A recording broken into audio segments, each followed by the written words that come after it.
सवा चटक दहार कलसा किनले बानी लाला का कहला सवा चटक दहार कलसा किनले बानी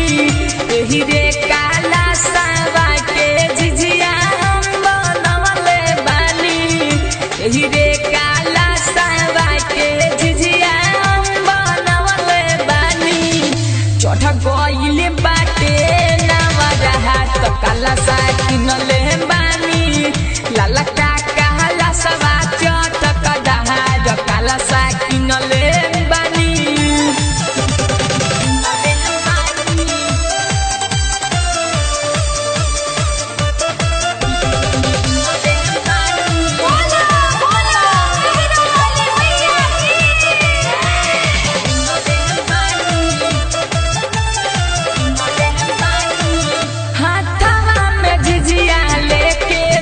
जब हम घुमाइले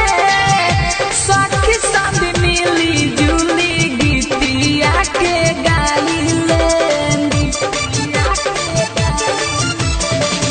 हाथवा में झिझिया लेके जब हम घुमाइले सखी सब मिली जुली गीतिया के गाइले सबका घर घर से हम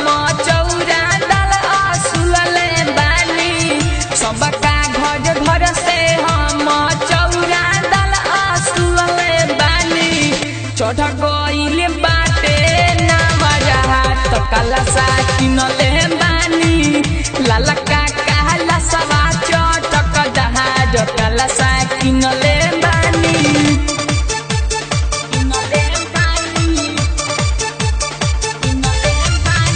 म्यूजिक डायरेक्टर विकास राज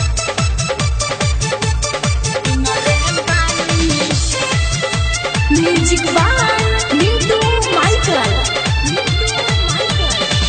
9 दिन के बाद हम झिझिया के डुबाइम घरे घरे से नूर पर शादी बटवाइम 9 दिन के बाद हम झिझिया के डुबाइम घरे घरे से नूर पर शादी बटवाइम दैनी के नजरी पर हमरो कहवा लगवले बानी दैनी के नजरी पर हमरो कहवा लगवले बानी चढ़ गइले बाटे नवरहा त कलसा किनले बानी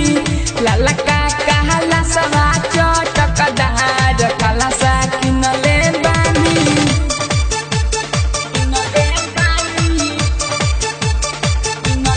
म्यूजिक डायरेक्टर विकास राज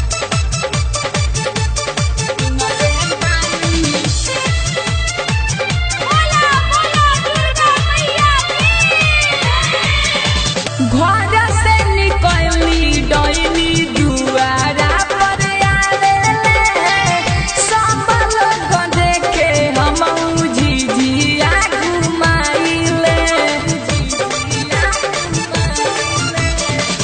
घर से निकली डैनी दुआरा पर आवेले सब लोग देखे हम झिझिया घुमाइले लिखस पर मिलागी तोरा बिहराज गावत बारे लिखस पर मिलागी तोरा बिहराज गावत बारे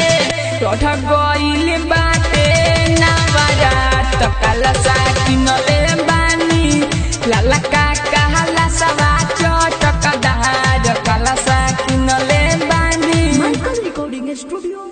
स्कूल चौक तुरकौलिया।